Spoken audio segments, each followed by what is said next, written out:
भरतपुर नाम का एक गांव था। उस गांव में एक ठाकुर भानु प्रताप सिंह था जो बहुत ही अमीर था। पूरा गांव ठाकुर की बहुत इज्जत किया करता था क्योंकि वो गांव वालों के लिए मसीहा था। अगर मदद के लिए उसके पास कोई आता तो ठाकुर उसे अपने द्वार से खाली हाथ नहीं जाने देता था। वो उसकी मदद जरूर करता था। एक दिन ठाकुर को शादी करने की इच्छा जागी। उसने पास के गांव लखरपुर की एक गरीब लड़की सलोनी से शादी कर ली। ठाकुर जब जंगल के रास्ते से अपनी दुल्हन को मोटर गाड़ी में बैठा कर ला रहा था, तभी अचानक एक भेड़िए ने उन पर हमला बोल दिया। ठाकुर साहब, ये तो भेड़िया है। ये भेड़िया हमें खा जाएगा।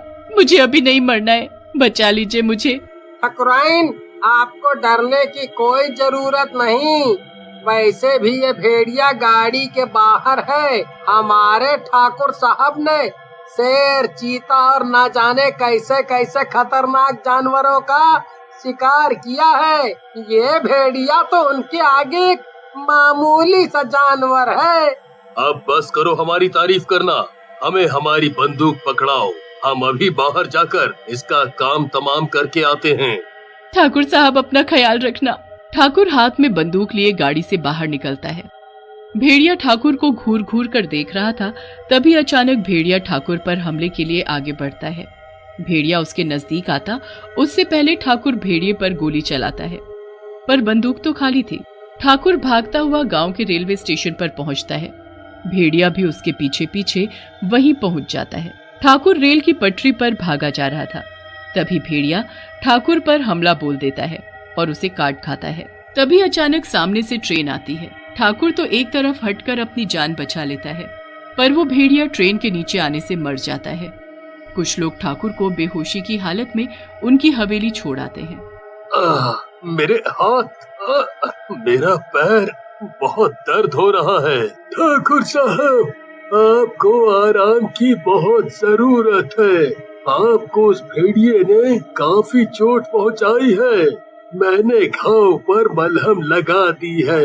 कुछ ही दिनों में आप पहले की तरह बिल्कुल स्वस्थ हो जाएंगे, पर अभी बिस्तर पर आराम कीजिए। वैद्य के जाते ही, कैसी अभागन हो तुम। नए घर में स्वागत होने की जगह तुम्हें यहाँ आते ही मेरी सेवा करनी पड़ रही है। कैसी बातें करते हो ठाकुर साहब। आप मेरे पति हैं और आपकी सेवा करना मेरा धर्म, इसलिए मेरे मन में ऐसा कुछ नहीं है। मैं आपके लिए हल्दी वाला दूध लेकर आती हूँ, उसे पीने के बाद आप सो जाना। दूध पीने के बाद दोनों सो जाते हैं। तभी आधी रात के समय ठाकुर को कुछ बेचैनी सी होने लगती है। वो नींद में ही मचलने लगता है और देखते ही देखते उसके पूरे शरीर पर बड़े बड़े बाल उगाते हैं। आंखें खोलते ही आंखें लाल लाल और मुंह में नुकीले बड़े बड़े दांत। ठाकुर उठ खड़ा होता है। ये मुझे क्या हो रहा है। मेरे शरीर पर ये बाल और नाखून इतने बड़े बड़े। तभी सलोनी की आंख खुल जाती है और ठाकुर को देख वो चीख पड़ती है। आह, बचाओ बचाओ कोई। ठाकुर साहब कहाँ गए? अभी तो यही मेरे पास सोए थे। ठाकुर साहब, आप कहाँ हैं? मुझे बचाइए। चुप हो जाओ, कहीं कोई सुन ना ले। मैं ठाकुर हूँ और ये मुझे क्या हो गया है मुझे खुद नहीं पता। मुझे तो कुछ समझ नहीं आ रहा। तुम तो भेड़िए हो, बिल्कुल वैसे जैसा मैंने जंगल में देखा था। तुम मेरे पति नहीं हो सकते। जरूर तुमने मेरे पति को मार कर खाया है। सलोनी, मेरा विश्वास करो, मैं ही तुम्हारा पति हूँ। ये देखो मेरे गले में ये ताबीज, इसे देखने के बाद शायद तुम्हें विश्वास हो जाए। ठाकुर साहब, ये आपको क्या हो गया? आप भेड़िए कैसे बन गए? आप जरा रुकिए, मैं अभी किसी को बुलाती हूँ। नहीं, ऐसी गलती मत करना, क्योंकि मेरे अंदर इंसानों को खाने की बहुत भूख लगी है। मुझे बस इंसानों का मांस चाहिए। उन्हें खाकर मुझे अपना पेट भरना है।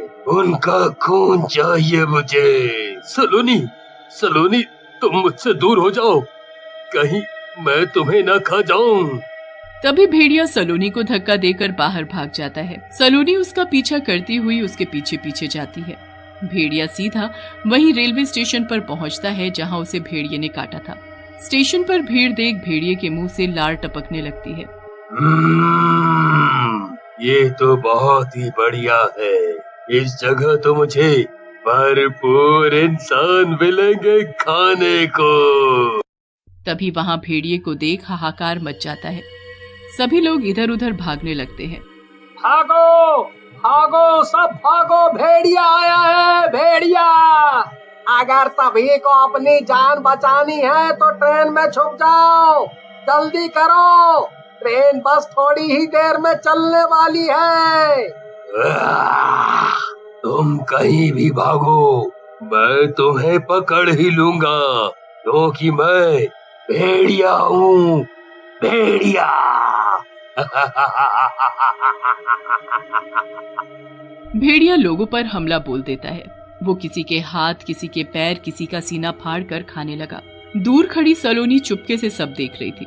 ठाकुर साहब, मत कीजिए ये सब, ये गलत है। जिन इंसानों को आप मार कर खा रहे हैं वो आपके अपने हैं, उनको नुकसान नहीं, उनकी तो आप मदद किया करते थे।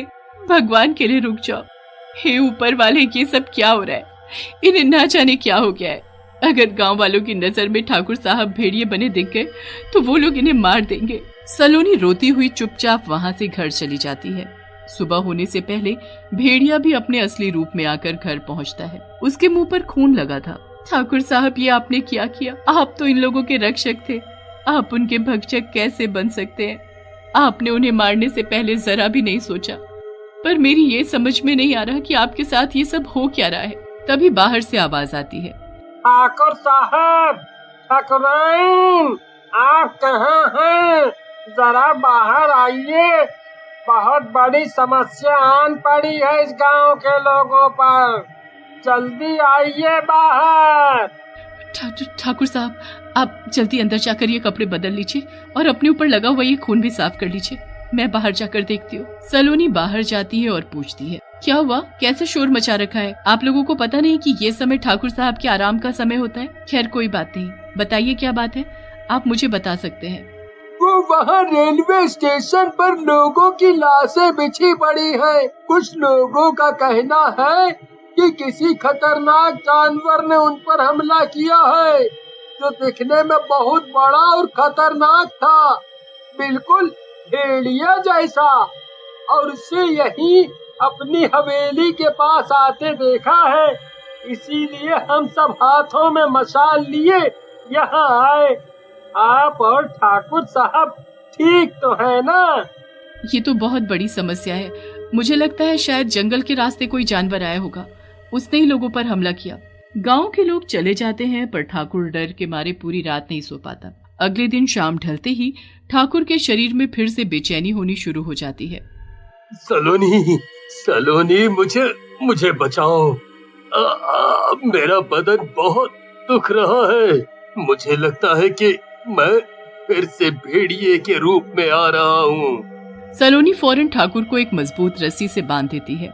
ठाकुर साहब, मैं आपको ऐसे तड़पते हुए नहीं देख सकती, इसलिए मैं आपको इन रस्सियों से आजाद करती हूँ। अगर आपने इस भेड़िए रूप में गांव पर हमला किया तो लोगों को पता चल जाएगा कि आप भेड़िए हैं और वो लोग आपको मार देंगे।